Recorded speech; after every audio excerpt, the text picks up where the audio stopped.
গল্প বিভাগে শান্তনুর ছবি দিয়ে প্রতিবিম্ব নামক একটি গল্প প্রকাশ করেছে কাগজ কোম্পানি। পরদিন সকালে নির্দিষ্ট সময়ে শান্তনু দৈনিক কাগজটা ধরিয়ে গুড মর্নিং দাদা বলেই ফিরে যাবে। আমি আগের দিনের কাগজ আর একটা পেন ওর হাতে ধরিয়ে দিয়ে বললাম, একটা অটোগ্রাফ দেবেন লেখক মশাই। শান্তনু লাজুক হেসে বলে চলে যেতে উদ্যত হতেই আমি খপ করে ওর হাত চেপে ধরে বললাম, আরে তুমি তো দেখছি বড়ই উদাসীন প্রকৃতির ছেলে।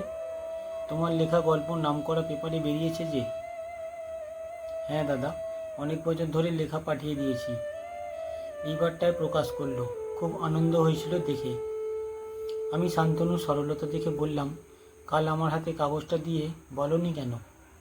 শান্তনু লাজুক মুখ করে হেসে বলে, ওই আর কি, কতজনের তো লেখা বের হয়, আমারটা আবার আলাদা করে কি বলবো।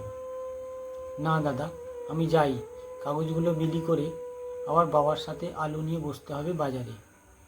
শান্তনু হনন করে কাগজ বগল দাবা করে চলে গেল। আমিও স্নান সেরে অফিসের জামা গায়ে দিয়ে ড্রেসিং টেবিলের সামনে এসে খেয়াল করলাম আমার মুখরা স্ত্রী ড্রেসিং টেবিলের আয়না খুব যত্ন সহকারে মুছছে। সামনে গিয়ে মোছার জিনিসটিকে দেখার চেষ্টা করলাম। দেখলাম খবরের কাগজ দলা পাকানো তার হাতে। মোছার সময় কাঁচের সঙ্গে ঘর্ষণে চিপচিপ করে আওয়াজ হচ্ছে। বললাম, এটা কি গতকালের খবরের কাগজ যেটা টি টেবিলের ওপরে ছিল? বাজখাই গলায় আমার স্ত্রী উত্তর দিল, হ্যাঁ।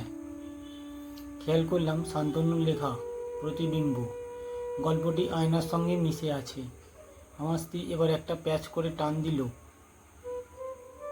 আয়নায়, আর প্রতিবিম্ব মিশে একাকার হলো সব কিছু।